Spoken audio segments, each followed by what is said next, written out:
Hello, and thank you everybody for joining us on this panel session today, Costly Mistakes in Incident Response. We are calling this we're calling this one conversation, all perspectives, because we at DataPrize are partnering up with NFP, a leading insurance broker helping organizations manage cyber risk, and Thompson Hine, a national law firm that provides breach counsel and regulatory guidance for today's session. So we have experts from the incident response, cyber insurance, and legal counsel side of the situation. We have everybody in one room to discuss how you can avoid making the costly mistakes we've seen when you are experiencing a cyber incident. Will we agree?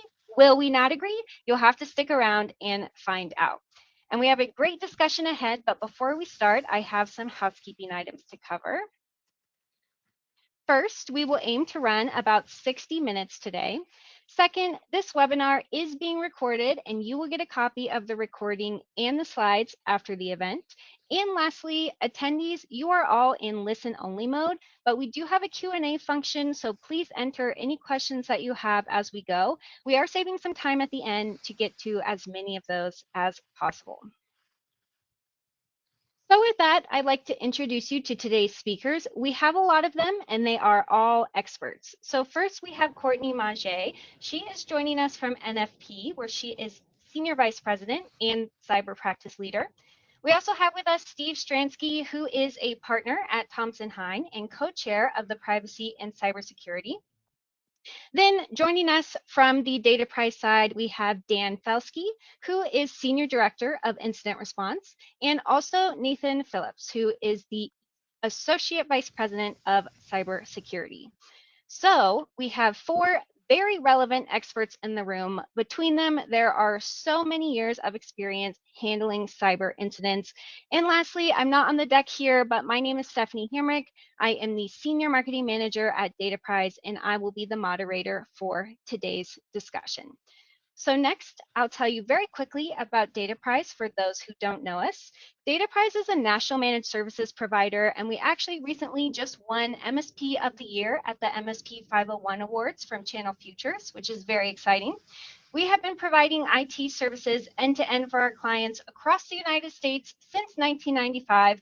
This includes incident response and cybersecurity services, where we have world-class experience, people, and certifications. And at DataPrize, we are thrilled to have both NFP and Thompson Hine joining us. So I'm going to pass it off to Courtney to just tell you a little bit about NFP. So hello, everybody. Just a quick high level of NFP. So NFP is a global insurance brokerage. We are part of the Aon family. NFP focuses on middle market clients. So for us, that really specializes in $2 billion in revenue and down. However, I would say, there is not a challenge that we cannot meet. We specialize in both property and casualty lines as well as the benefits line. Today, you will hear more about the P&C, which is the world that I live in, under the cyber house. And we have specialty consultants all the way from the technology perspective to insurance placement that are here to help and serve. And I have to add, we also were, for 2025, one of the best places to work. So wanted to go ahead and throw that out there. Oh, that's awesome. Thanks, Courtney, for sharing. And next, I'll pass it to Steve to tell you a little bit more about Thompson Hine. Hi, everyone. I'm Steve Stransky. I am the co-chair of the Privacy and Cybersecurity Practice Group at Thompson Hine. Thompson Hine, we are a full-service law firm with about 500 attorneys spread out across the United States.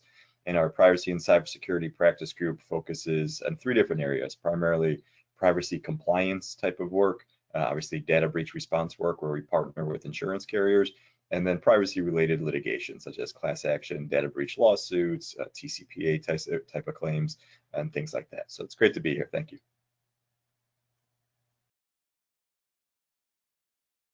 Thank you for being with us. Now, let me share a little bit more about what is in store. So, we have three main sections for you today. They are all going to be discussion based. I'll be asking questions to our panelists. I'll direct them at somebody specific to start, but anybody from the panel is then welcome to weigh in on any topic. So, we are going to start off by talking about security breach trends that we are currently seeing, so you know what to be on the lookout for. Then we'll get to our main topic today, which will be those costly mistakes we've seen from each of our perspectives on the call. And then we'll finish up with the question many people ask and often get different answers to: who should you really call first when an incident happens? So with that, we'll move right into our first section. And question number one, I'm going to pose this to Nathan and Dan first on the incident response side of things. What breach trends are we seeing right now at DataPrize, and how are attackers adapting their methods? Maybe Dan, do you want to take this one first, and then Nathan can hop in? Sure, Stephanie, thank you so much. Probably the biggest trends we're seeing is really around firewalls. Firewalls that are out of date, or firewalls that are misconfigured, firewalls that are using SSL VPN.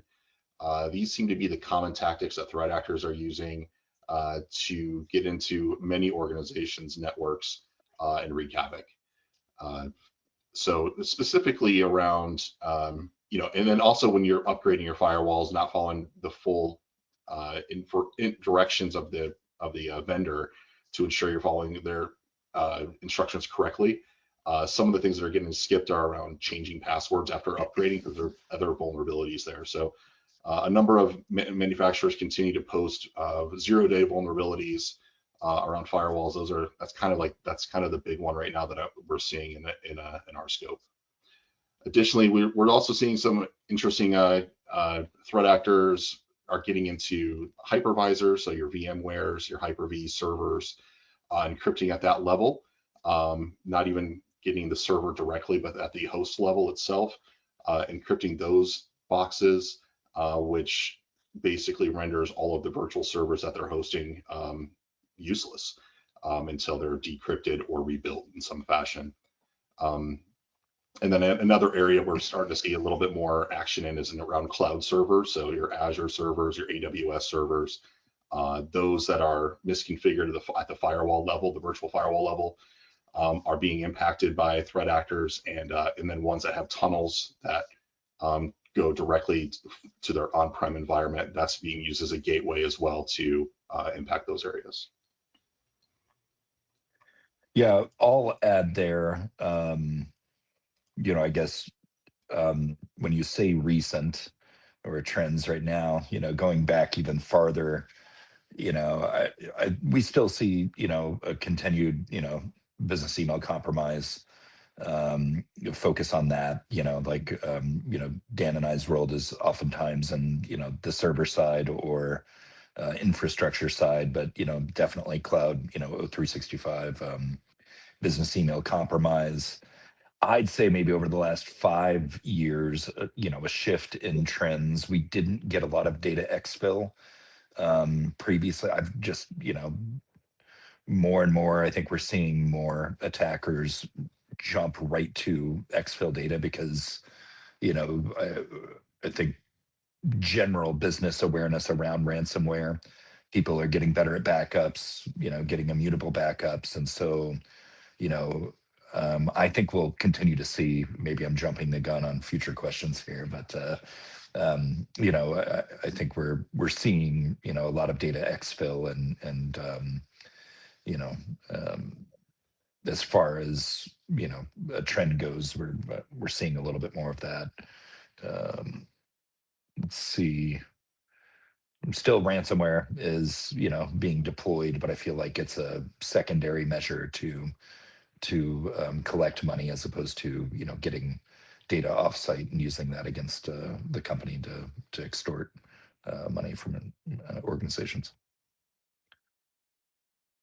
Yeah. Thanks, Nathan. Thanks, Dan. So now we're going to get into some of those costly mistakes from each of our perspectives. And we're going to start over on the incident response side. So right back over to you guys, Nathan and Dan. Last one I gave to Dan, so maybe I'll give this one to Nathan first. From the incident response side, what is the most damaging mistake that companies make before an incident occurs? Ooh, wow. Everybody's smiling at this one. I'm sure we all have different perspectives. Uh, got a laundry list. Not having proper cyber coverage, I think, is a huge one. Not having a game plan, really just knowing who to call, an incident response plan really, and then following it. I know there's a lot of organizations that have incident response plans they haven't reviewed in 2 years, or it's stale, or they don't have used that law firm anymore, or they switch insurance providers, or the names on the list are stale. So then it's chaos when they have to implement. When it's go time. Backups. Like, I feel like this is kind of a broad question, but yeah, like having immutable backups high on the list. But yeah, I mean, I guess if I had to pick a couple, it would be having the proper cyber coverage, having a law firm you've got a relationship with, and you have all these numbers on speed dial, really, and then you've got a plan that your staff is familiar with and can follow when it's go time. Yeah, Mm-hmm. I think organizations from a few years ago, I mean, I think they spent time building out disaster recovery plans. Like, that was a question I always posed to my team before, was like, hey, if our data center blows up, like, are we still going to be operable? Well, that's not the question we need to answer anymore. Is if a threat actor gets into our network and deletes all of our backups and encrypts all of our systems, what is our response to that? So it really comes down to that preparation. A Mm-hmm. couple other things too is around, the documentation of how your IT infrastructure works. Network maps, if you have them, that's great. Making sure they're updated is even better. And then, of course, all your passwords. So if you don't have passwords to all of your network equipment in some type of password manager, not an Excel spreadsheet anywhere, not a plain text file called passwords.txt, in a real password manager, that's really helpful as well. And then one other thing I would want to call out is around business email compromise. Having your accounting team develop, proper SOPs on how you change wire transfer numbers for your organization is going to save you a lot of money and headache for any type of business email compromise your organization might impact. So. Yeah. Wow, I'm just shocked over here to learn that the passwords.txt file, I should get rid of mine, I guess. Oh, just joking there. Courtney, what do you have, Dad? Yeah, I mean, I think, Nathan and Dan already kind of said it, but I just want to really overemphasize like preparation, right? I think, especially in the insurance world, I think a lot of our clients heavily rely on insurance. Now, keep in mind, insurance, I will state, should probably be that first call, right? But you should be prepared on knowing, like, what is that phone number? Where does my insurance provider get involved? When does my broker get involved, right? You shouldn't be learning all of that at the time of an event. Just being prepared ahead of time. And I think a lot of our insureds find it very interesting to know, and I won't like get too spoiler alert, but a lot of your insurance carrier wants you to be prepared. And so there are a lot of available tools at your disposal to helping you be prepared outside of just, your tabletops and things of that nature. Mm-hmm. Steve? And I just have a couple of thoughts here. First, to emphasize what Nathan said about having your lawyer on speed dial, like, that's music to my ears. So it's great to hear somebody else say that. The data backups, obviously, that Dan mentioned, that's key, because that could really impact whether or not you're going to negotiate at all with a threat actor. If you don't need a decryption key because you have solid backups, that is such a key point. And obviously, before an incident, making sure you're doing either quarterly, annually, weekly, monthly checks to ensure where your backups are actually operational, how quickly you could integrate them back into your IT environment, all those pre-incident planning things that have been mentioned. And then there's a couple other areas I just flag is really, I know Dan mentioned your network mapping, but actual data mapping too, identifying where within your network, the type of personal information you have, confidential proprietary information, controlled unclassified information, these sensitive data that you may have and where it's located. And then the type of networks that are your top priority. And this is going to help you for a couple of reasons, right? The first that we often see, if you are subject to a ransomware environment or a ransomware attack, your environment is encrypted. Once you get that decryption key, you're going to need a priority list of which servers are coming up first. Those should be based on a couple different factors, including operational importance. And so you really want to have a priority list ahead of an incident. So you know when you're actually rebooting your environment, creating a priority list of your servers, which ones are really the crown jewels. And then also identifying which servers have been compromised. You could better understand the type of data within those servers to better assist your legal counsel in providing your regulatory notifications or contractual notifications pursuant to any terms and conditions you have with your supply chain, your customers. And so just to add one more point on that segue is one thing that we really try to emphasize with our clients is ensuring that not just do they understand their regulatory obligations when you're subject to a data breach, right? So you get to provide notice to federal or state agencies such as attorney generals, the FTC, the SEC. Are you in a government contracting space? You also potentially have obligations pursuant to your master services agreement, your terms and conditions to provide notice to your supply chain, your vendors, your business to business customers. And what we see a lot of, unfortunately, still is poor vendor management in which clients don't know who they have to report incidents to in terms of their customer side, not the regulatory side, but their customer side. What do their contracts say? What do their data processing agreements say? So to the extent we could sync up procurement, vendor management with legal counsel and breach response to really understand the holistic obligations that a business has in terms of the reporting of an incident, that's really key to really streamline this issue after an incident occurs. So I'll stop there though. That is a lot of good information and just like setting those priorities so that you know what decisions that you're making. That is a key takeaway for me there.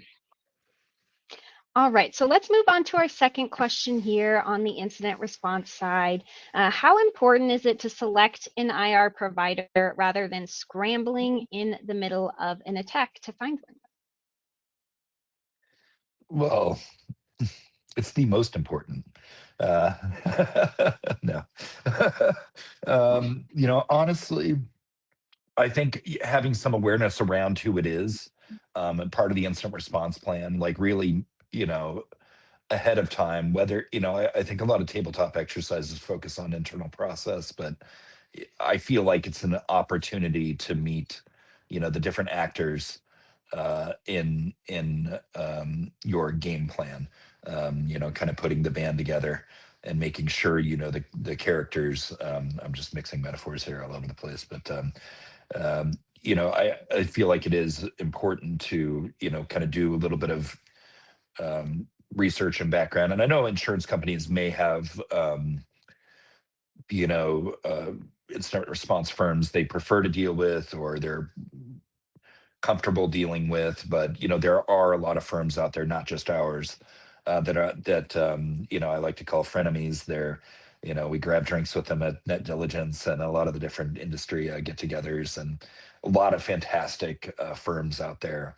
And so, but I think getting to know them and getting to know how they work, how they triage, what the priorities are, and then kind of interview a little bit to make sure they're fitting what your business needs are way in advance of any kind of incident, I think is super important. It's kind of like going to the emergency room. You don't want some kid that's just right out of still in medical school or something like that. I think there's a lot of firms that claim to do incident response, but they're just an IT company or an MSP that is says yes, they can handle it. But and then I think we're also seeing a lot of times that the internal IT teams or the customer's MSP has a little bit of overreach where they're causing a lot of chaos because they are hesitant to let go We've seen on a lot of events where we'll get called in, and then we're told to stand down for a week because the MSP's got this, and then we get called a week later and it's just a mess, and it could have gone much more smoothly had they brought the right doctor in for the right type of operation. Yeah, I think IR provider or really or a security partner, I think is having that as part of your full program is pretty important. I mean, a security partner is going to help you. If they have a 24/7 SOC, which I cannot recommend highly enough to organizations. But because we see when these threat actors gain access to networks, it's 3 a.m. And so I don't, depending on who you have in your IT team that's working at 3 a.m., that's great. If you don't have anybody, then you're not going to be fully protected. So having a SOC with the right software in place that's going to be protecting all of your endpoints is critical, because some of these newer softwares like CrowdStrike or SentinelOne, they automate some of the containments for you. If they see something on these endpoints, it's going to lock the system down automatically until someone can review it. And so what we see on our time, if an organization already has these in place, the data exfiltration is not going to happen most likely, and then the encryption is also not going to happen most likely as well if the endpoints are being protected. But we've seen it. We have seen where systems that have gotten onto a network that do not have that endpoint protection, that's when systems get infected. So that's the important pieces. But yeah, having the security partner in place that can help you with, endpoint protection, vulnerability management, tabletop exercises, all of that should be a part of, a good incident response plan. Is this our opportunity right now to beseech attackers to stop doing 3 a.m.? Like maybe Monday at 11 after I've had coffee? And yeah. Please, attackers, if you're listening, for Nathan and Dan's mental health, stop attacking at 3 a.m. Any other time of the morning would be good. But I'm seeing you, Courtney, coming off of mute there. I know Nathan mentioned sometimes cyber insurance providers have that list of vendors they prefer that you work with. What does this sound like from your side of the? Yeah, Nathan kind of hit the key buzzword that I wanted to make sure that we threw out there, right? When you are one, of course, to re-emphasize everything everybody has said, right? It's very important for you to pre-select, understand, and make sure that you find an incident response provider that is going to be the best fit for you. But part of that is making sure that that incident response panel is going to be accepted by your insurance provider at the time of the breach. Some insurance firms will have what we call a vendor panel list, and they will have a number of vendor incident response panel vendors that you are required to work with. You have to select from one of those, but that is not the case for every single insurance firm, right?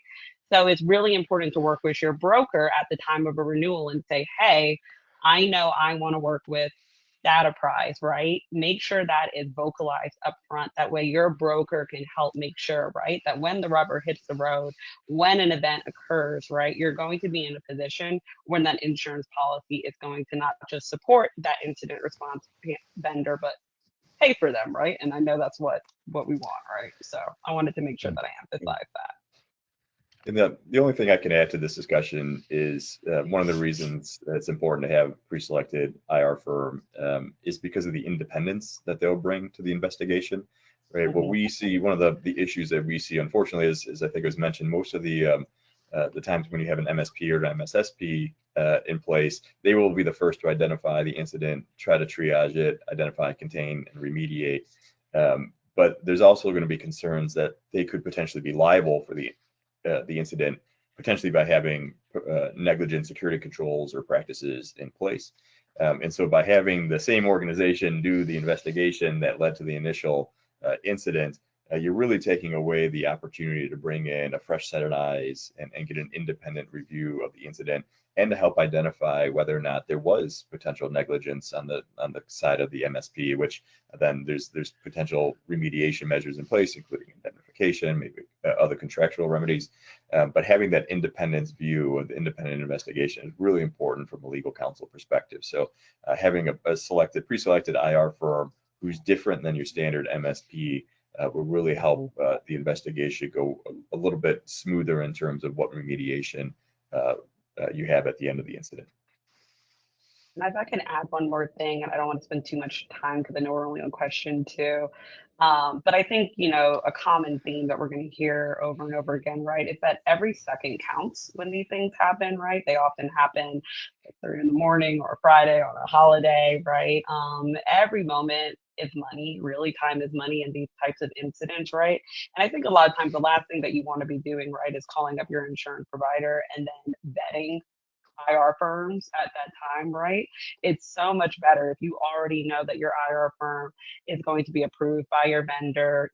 Of course, you want your lawyer to be on your speed dial, but already knowing kind of who you're going to go to in that incident, I think it's really, really beneficial for you at the end of the day and minimizing the financial loss or that impact that can happen at the time of a cyber event.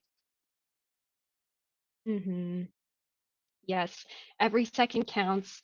We'll maybe repeat it a bunch of times. And every second counts on this next question, which we'll try and answer a little quickly to get back on track here. So Nathan and Dan, paying a ransom, often seen as the fastest way out. What misconceptions do you guys encounter about how quickly recovery actually happens? Yeah, this is an interesting one. Yeah. Some organizations, they'll deal with the threat actor and get a decryptor for the data that's encrypted. Those decryptors don't work all the time, and so if you unleash your decryptor on your encrypted data that's on your production data that's never been that doesn't have any good backups, you risk corrupting that data. And so there's always a process around taking that production data and moving it off to a sandbox first, and testing your decryptor on that set of data before putting it in production is a critical step. I've seen it. I've seen organizations that have come to us after they've already got the decryptor and corrupted a set of data, and we've been able to help some of them. If it's a virtual machine, we've been able to help them, get into the hexadecimal of the files and change some codes around to get it to work right, or at least get it identified with whatever the hypervisor might be. But you do risk corrupting the data. Sometimes the decryptors are really slow as well. So if you have a large file that might be a couple terabytes and you're decrypting that, it's going to take a lot of time. So it's a lot of time to copy it, a lot of time to decrypt it, and a lot of time to put it back into production. And then you multiply that by the amount of servers that you have, and it can be a lengthy process. But the key there is don't trust the threat actor with whatever software they're giving you, because you have no idea what it's going to do. I'll double down on that. From what Dan said there, is that most organizations don't have enough free disk space. They just don't. They're utilizing 60, 70, sometimes 90% of their disk space on their. You have to have a lot of free disk space to decrypt too, and to spin up VMs. So rebuilding some of this. We have an entire shelf of NAS units that we ship out and send out with technicians.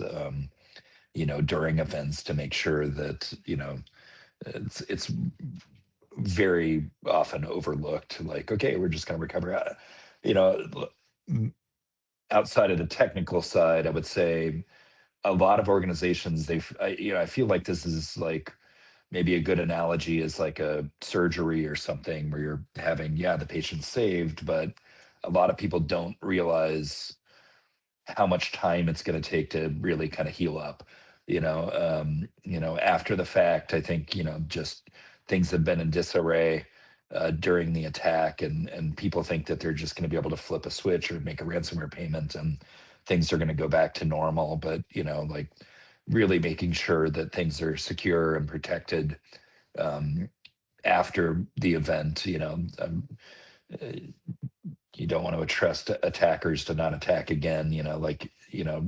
Really going through methodically and making sure that you spin up a clean network and every new device is protected. And I think people underestimate and we can do it quickly, but if really most organizations don't consider that, we're really trying to build an entire clean network in a short amount of time.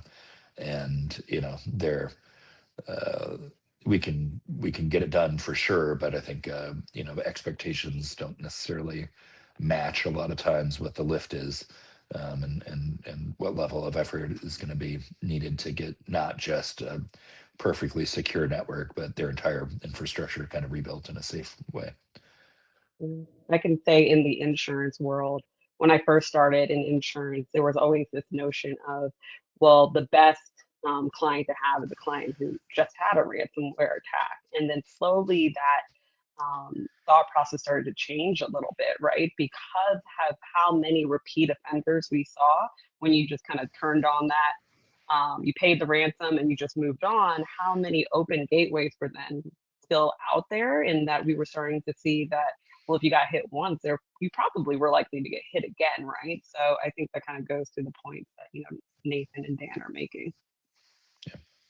Yeah, I completely agree on the repeat offenders list, where we've had clients, unfortunately, subject to different threat actors at different times of the year, even different times of the quarter. But to say, like, the misconceptions about how quickly recovery occurs, my experience has been, once you get the decryption key, we could see recovery take anywhere between 5 to 10 days to 2 to 3 months. And I think there is another misconception that threat actors will assist you in resolving the decryption process. Obviously, a lot of the more sophisticated threat actors do have, like, quote unquote help desks to provide assistance. They're not great, right? They may check in after the ransom is paid. They may check in to your TA communication platform every couple of days, as opposed to every couple of hours once that payment's been made. So a lot of times when you're in a hurry in order to get the decryption process up and running, that's when the threat actor kind of starts minimizing and decreasing their communications with you. So it could be a pretty lengthy process, unfortunately. And again, as I mentioned earlier, having that priority list of, once you get the decryption key going, in what order you're going to start that process, what servers you're going to bring up first, is very important to help make the incident response go a little bit smoother. Mm-hmm. Thank you for your answers there, all. Ton of great information. From here, we're going to transition to focus on some questions that are more aligned with the legal counsel side of things. And so, Steve, I'm going to hand this one to you first. Companies often underestimate the true cost of business interruption compared to ransom negotiations. How should they approach or think about that trade-off? Yeah, that's unfortunately, that's a question without a good answer, and I'm sure Courtney has some good points on this as well. But we do see this issue in which you are negotiating with a threat actor. You're trying to bring down a ransom payment from 25 to 10, 5, $1 million. The extent in which you're actually going to save money on getting a decreased ransom payment settlement versus how much you're losing on a daily basis because your environment is down, you can't manufacture your equipment, you can't get out orders, you can't intake new orders, right? Those are the trade-offs you really have to be able to calculate. So it's important to have, we talked about the different people involved in incident response, but your CFO needs to be involved in these type of discussions very early on, because they should know upfront what your daily revenue is, what your weekly revenue is, what those numbers are going to be. So when you're engaging in threat actor communications, how quickly do you need to get operational versus how much more money you should pay. And then when it comes to the business interruption, right, that's something the insurance carriers are really going to focus on, have their own processes in terms of audits. They're not just going to rely on the word of the CFO on how much money you lost, right? There's a book and records audit that takes place after the incident to really shore up and ensure that the coverage that they're actually providing aligns with your business interruption loss, and they'll take into consideration whether or not you could have been up sooner, but decided to prolong the incident by engaging in additional threat actor negotiations. So unfortunately, again, there's not a lot of great answers to this practice. Making sure, though, that you have the basic information on your company regarding profits, losses, what your daily forecast looks like is really important for when you're seeking to resolve a claim with the insurance carrier. Yeah, I mean, I think Steve said all of that really, really well. We find the probably the biggest headache when it comes to paying claims and the adjustments process is around the business interruption. It's the back and forth and what actually, is completely lost. The wording in that business interruption language too, right? Depending on, can you ultimately get that money back at a later time? Is it truly lost? And then the entities themselves just really understanding how much could have been lost and how do they showcase that, right? At the time of the claim. It's something that we are working on, with our insureds on a day to day. We utilize a lot of loss modeling metrics to help our insureds kind of try to figure this out when they're transferring that risk to an insurance placement. But it can be pretty hard. And for that reason, there are a lot of insurers out there, just FYI, that are starting to assist with having fixed rates of how much you're going to get paid per day to kind of help in that assessment rather than waiting afterwards after a claim. Yeah. All right. Thank you both. So another question for Stephen here. What are the most common missteps you see in how companies communicate during a breach? Yeah, I think one of the biggest issues or the biggest problems that we see is when companies overly communicate. Obviously, I think we live in a world where we have a lot of great clients who want to be transparent with their customers, want to be transparent to let them know maybe services are down, online platforms are down. But once you start, opening that can of worms and giving out communications to your clients, your supply chain, your vendors, that you're facing a cybersecurity incident or some type of IT disruption, a lot of times what you're going to see after that are questions, right? Questions from your customers, questions from your clients, particularly if there is any type of interconnectivity between the two organizations, right? Because everybody wants to know, are they safe too? Has their data been compromised? And so when you start overly communicating within the first 24, 48, 72 hours of an incident, without really having a great understanding regarding the totality of the circumstances, you're going to get a lot of questions from your customers and your vendors, supply chain, and you're not going to have a lot of answers for them. And so then they're going to be put in this holding pattern while you're continuing your investigation.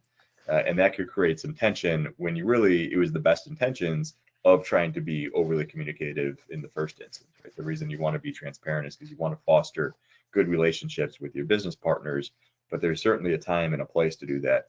Right? There's other reasons that we got to be careful about disclosing communications, because some of the communications we want to ensure we're not waiving the attorney-client privilege around any of the communications that are based just on internal discussions or discussions that are primarily to the benefit of the outside counsel in order to render legal advice. So there's a lot of issues that go into the strategic communications piece of this.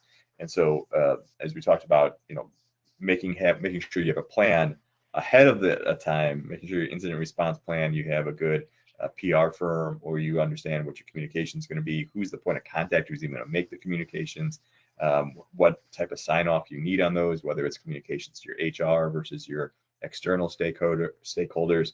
Those are some of the missteps we see in which companies just aren't prepared for it. And then when the incident occurs, being overly transparent without having the bandwidth to address and follow-up questions, including RFIs and audits from your supply chain, your customers, and things like that. I'll add, a lot of companies, part of the incident response plan, and most of them I've seen, is some form of out-of-band communications. And I have yet to see an organization on a breach actually use this effectively. Like really having, if you're a team shop, using Slack, or having a way to communicate if there's a business email compromise that the attacker's not monitoring, is really, really critical. And so I think Steve was taking this from an external communication standpoint, whereas I think internal communication and internal comms, like methods of communication, if everybody's trying to get into a text thread or something, things get chaotic really quickly. So having some plan ahead of time for out-of-band communications internally, I think is critical to make sure that things aren't as chaotic as they could be. And having that plan for out-of-band communications in advance, right, sets you up to know where that communication's coming from, and you're not just getting a random text that's like, hey, I promise I'm your cyber insurance provider. I'm trying to join this chat, and maybe you're dealing with another attacker. So again, just planning in advance is probably going to help you out there. Yeah, even the best can accidentally add someone that's not supposed to be in a text thread. Mhm.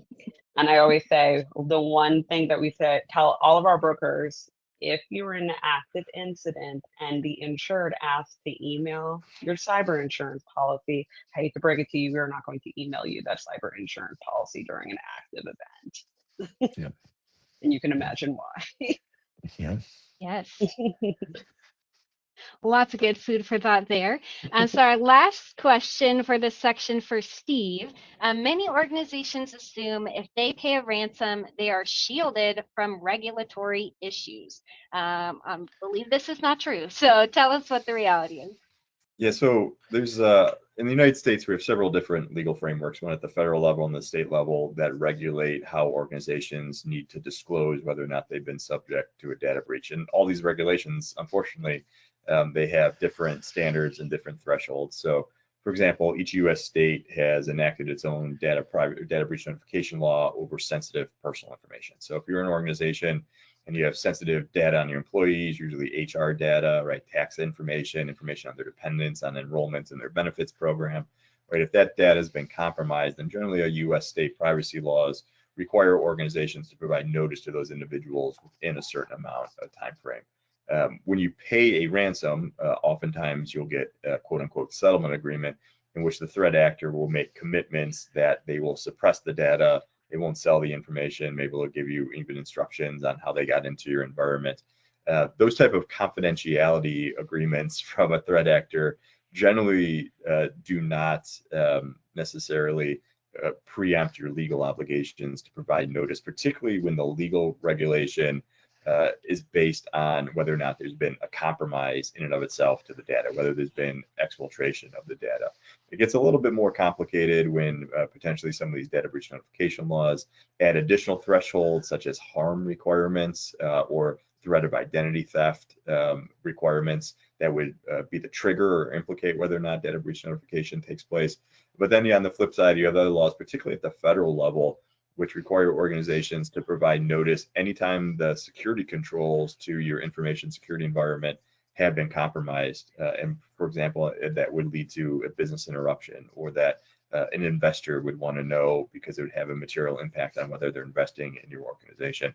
So the payment of the ransom necessarily doesn't, again, preempt or alter your legal obligations to provide notice, because a lot of times what the federal regulations are looking for is really whether just the security of your environment, not necessarily the unauthorized disclosure of the data. So again, there's many different legal regimes, federal and state, primarily within the United States, that we have to focus on.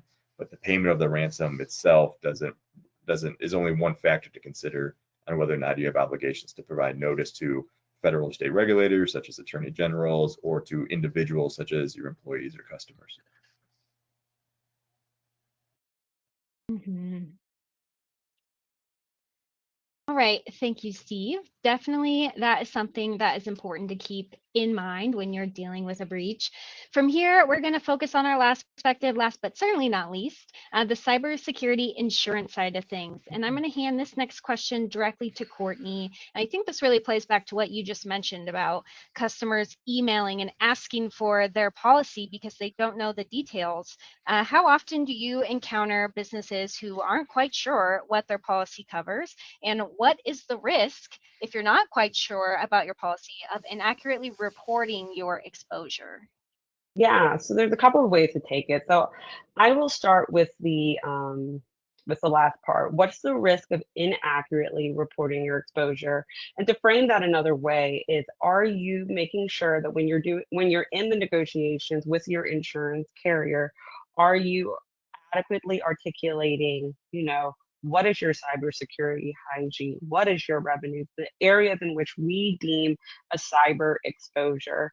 Um, we have seen the risk can be pretty great. At the end of the day, a cyber policy is an insurance. It is a contract. It's a legally binding contract.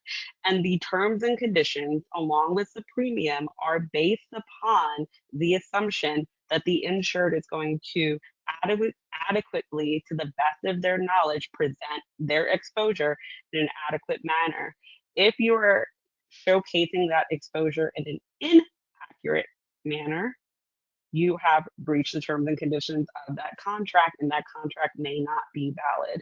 One area where we have seen it come a couple of times, and these are all public, is where a insured will put on an application. So that is the document in which we utilize to assess an insured's exposure to their insurance carrier. And they will say, yes, I have multi-factor authentication.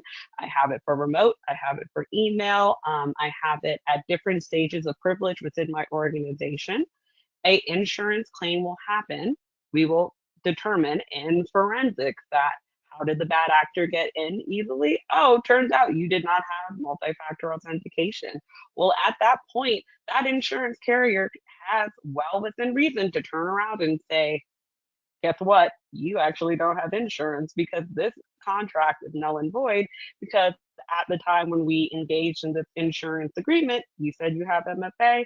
Turns out you don't, right? So it's really, really important to make sure that that exposure is being presented accurately.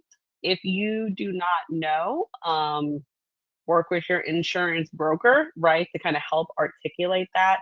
Get on the phone, ask questions. I know in the application process, there are yes and no boxes, and we know that there is a lot of gray in between a yes and a no. Please don't ever be afraid to write a footnote. This is why I answered yes, but sometimes maybe it's no. You want to be as transparent as possible with your insurance provider because, again, technically speaking, it is a contract. Not providing that exposure in an accurate form can be seen as a breach of that contract. And what we've seen more recently too is having carriers take a more proactive approach in terms of not just having their policyholders fill out the questionnaires, but engaging in more, penetration testing, technical security control auditing. And the way that we look at this from the outside counsel perspective is that's great, right? That helps both parties because, as Courtney mentioned, right, this is a risk-based contract.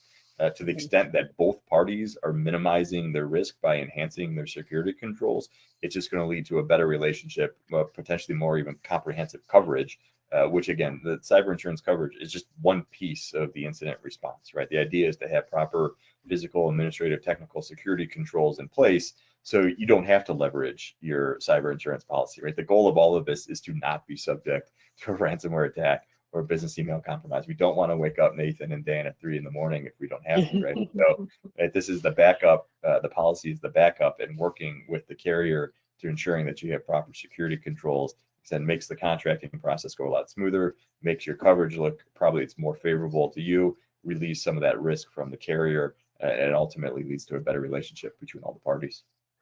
Yeah. I can't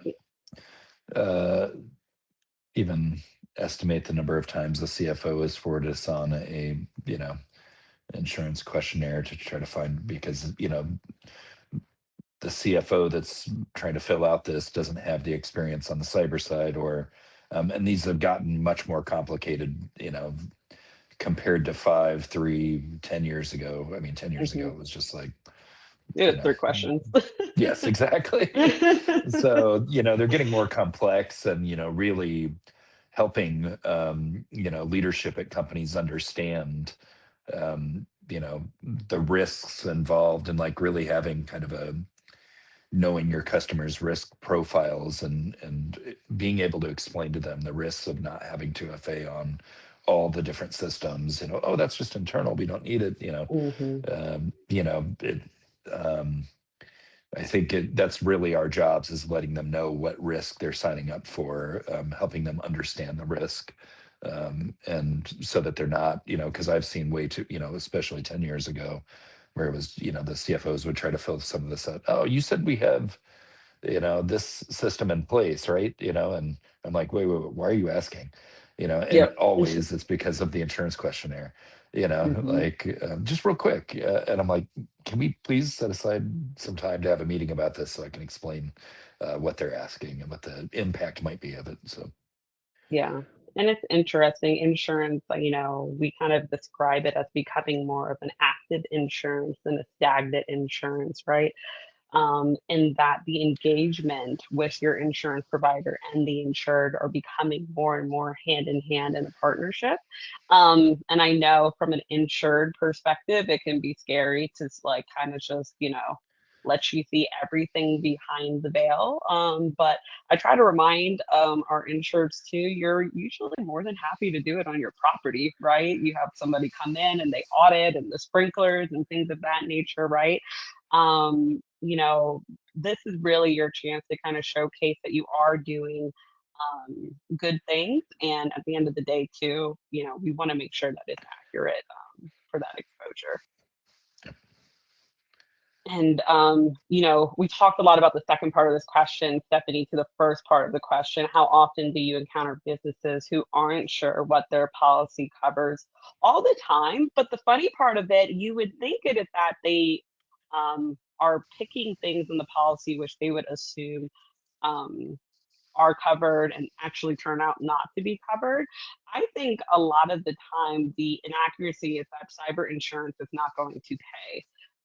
We have had an uphill battle in the cyber insurance area in particular. So about 5 years ago, you would see cyber insurance coverage on a lot of non-cyber policies. So you would see somebody purchase their cyber through their property. There was something on their general liability, something of that nature.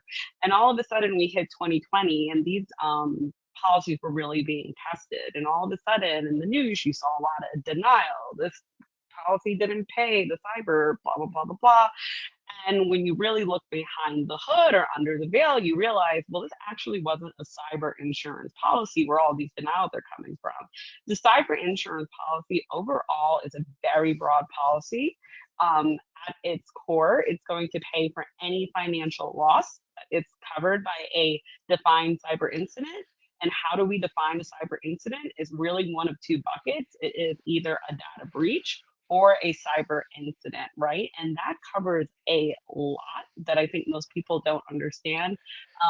In the early soft market days, we really threw a lot onto that cyber insurance policy because I think most people didn't really think they had a cyber risk if you weren't, a retailer or dealt with a lot of credit cards or dealt with a lot of social security numbers. You didn't have that quote unquote valuable data.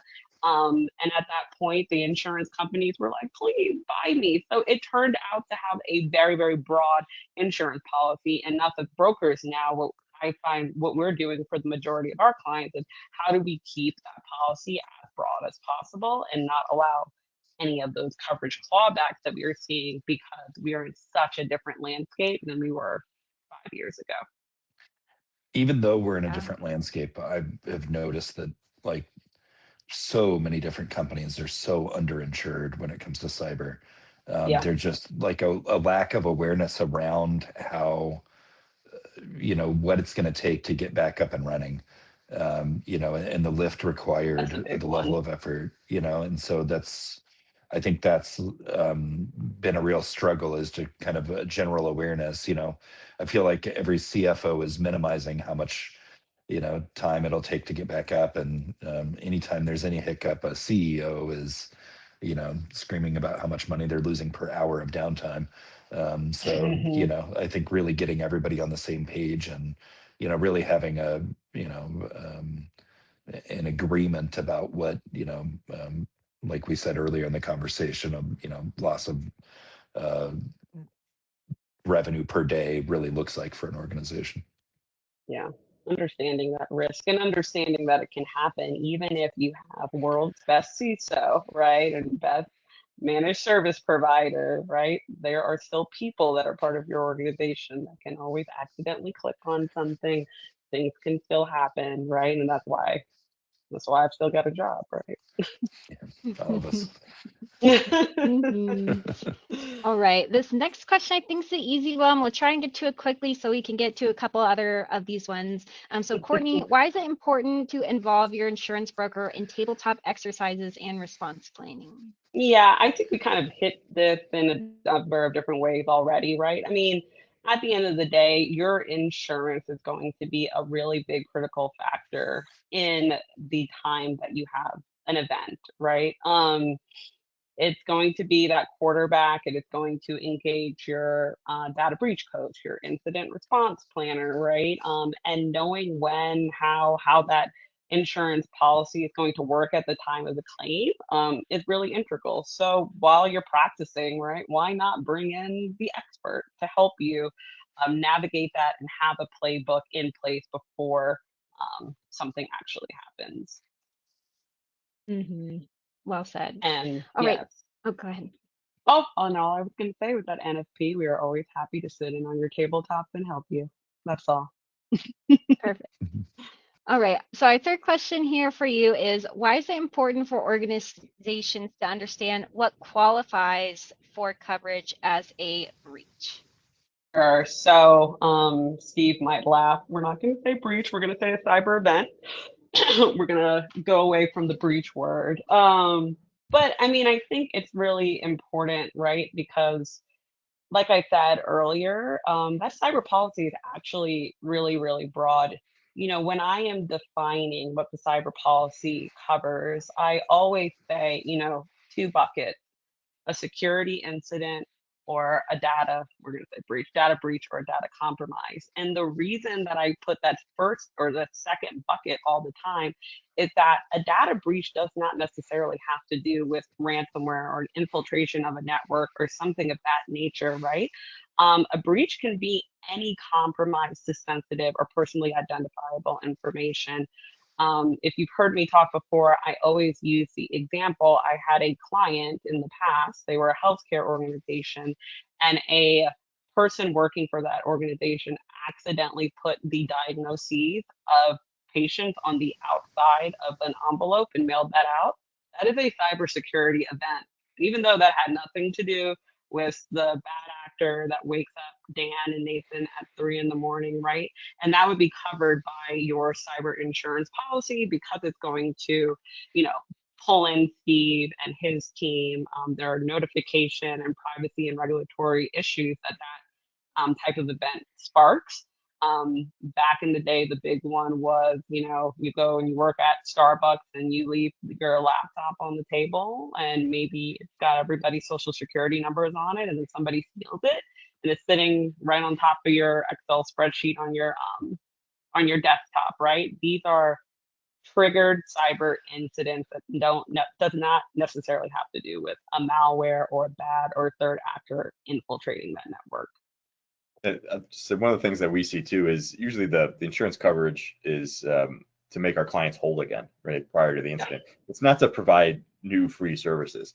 So if you didn't have, right, an EDR solution in your environment that could have prevented this incident, your cyber insurance isn't going to pay for you to buy a new EDR solution, right? You're likely get, you know, depending on who your IR firm is, you'll get access to a 30-day, 60-day, 90-day free trial. Or that is installed in order to help the IR firm actually triage information, but you're still gonna have to pay for that, right? Like that's not something you didn't have. If you didn't have it in place prior to the incident, your coverage just isn't gonna, the purpose of it isn't for you to supplement the payments you have to make to get stronger technical security controls in place. So those are some of the things we see, you know, some tension between the client and the carrier at the end of an incident as they're going through what's actually covered, but understanding that ahead of it and really the role of the carrier making you whole prior to the incident is I think, a key understanding that both parties should have. Mm-hmm. And I think too, once you break down, you know, what the insurance policy is going to pay for and all the different insuring agreements under that coverage that gets triggered at the time of an incident, I think it brings you to a better understanding that Nathan brought up earlier, right? It's just how quickly that money goes. You know, I'm constantly having conversations with my insureds about proper risk management and transfer and how much capacity is actually needed. I think folks really think like it's not going to be me, but you know, I've had an insured that literally just all they did was like put together signs, and they had a, you know, 7-figure incident. It really can happen to any entity. If you have a business that can be compromised and, you know, utilizes a network to be up and running, it could easily be you. Mm-hmm. Awesome. So much great information. So that brings us to the end of our main section, but we have just a few seconds here. So we're going to do rapid fire. This question gets asked a lot. Everybody thinks we're all in the industry arguing about it. So just real quickly, we're going to go through from all of our perspectives. Who do we think you should call first? Nathan, what do you think? I said this on a separate call recently. Really, you know, I think each industry represented here would probably really, you need to contact all three. You need to have it in your game plan. You know, it's really, again, I think you should have your lawyer on speed dial. You know, as far as the order goes, it's, you know, Dan has made a pretty good argument that, like, really, you know, putting a tourniquet on things, you know, I think anytime customers call us, I tell them immediately to call their insurance company and lawyer.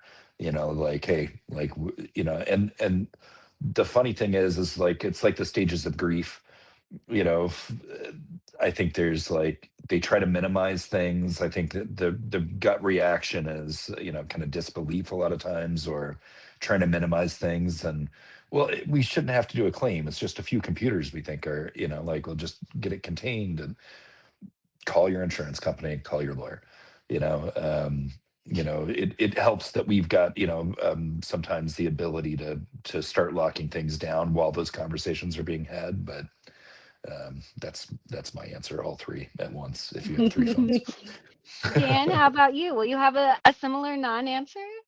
Yeah, well, yeah. I mean, I think the right answer is you're going to pull out your IR plan from your desk, you know, from your drawer, dust it off, put it up, and see who you have as number one as part of your IR plan. That you already engaged Courtney's team and our IR team and Steve's team on already to build. But just a couple of the advantages of calling your IR team. You know, we've been able to quickly contain and kick out threat actors you know, as soon as we have a signature, right? Jumping in the firewall, locking it down, and then containing the offsite backups, right? So segregating your offsite backups completely from your network and ensuring that those are going to be safe in case we have to do a recovery. Those are a couple of the advantages that, you know, if we call us, if we're definitely on one of the, you know, the top on this speed dial, we can help out. Yeah. Steve, what about from your perspective? So ideally, right, you have a retainer in place with a pre-approved IR firm and counsel that's been approved by Courtney and her team. So you can call your IR firm first because you already have a statement in work in place that essentially says that the work they're doing is actually on behalf of counsel to lead the investigation. So that's the ideal approach.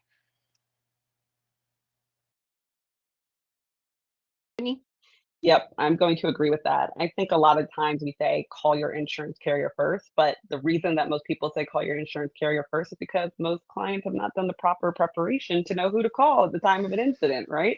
So you call your insurance carrier first because they are going to guide you to Steve and Nathan and Dan and make sure that you are working with a comprehensive and competent, you know, data breach coast or incident response provider. But if you do all the work up front, I could actually be a little bit on the back end. You can call me after you've engaged with, you know, proper counsel and IR firm. Yeah. Yeah. Whoever you're going to call, just plan it, is what I'm hearing. Have a plan, stick to the plan. Yep. All right. Oh, sorry. Go ahead, Nathan. No, I'm good. Okay. All right, so that brings us to the end of our session. I know we're a couple minutes over here today, so just rapid fire. The takeaway is plan what you're going to do. Plan it with the experts, and you will have a much better time.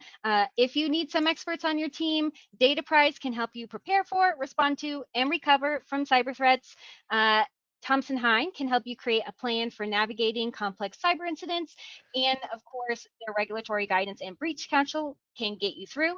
And NFP can help you manage your cyber risk with the right coverage and response expertise. So I will end by saying thank you all, Courtney, Steve, Dan, Nathan, for sharing your incredible knowledge with all of us today. Thank you for our audience on the line as well. If you are still there, if you want to get started making sure your response team from IR and cyber insurance, your legal counsel are in sync from the very first second of an incident, all three of our organizations have worked together to put together this checklist for further reading. So you can scan the QR code, or I've written the link in the bottom of the slide if you think QR codes are sketchy. We will also be emailing you a link to this document after this session. Expect that later today. So we did not save any time for questions. If you're still with us, thank you very much. We did get just a couple questions, so because we didn't get to them, we will reach out to you separately with answers to those. So your questions will still be answered.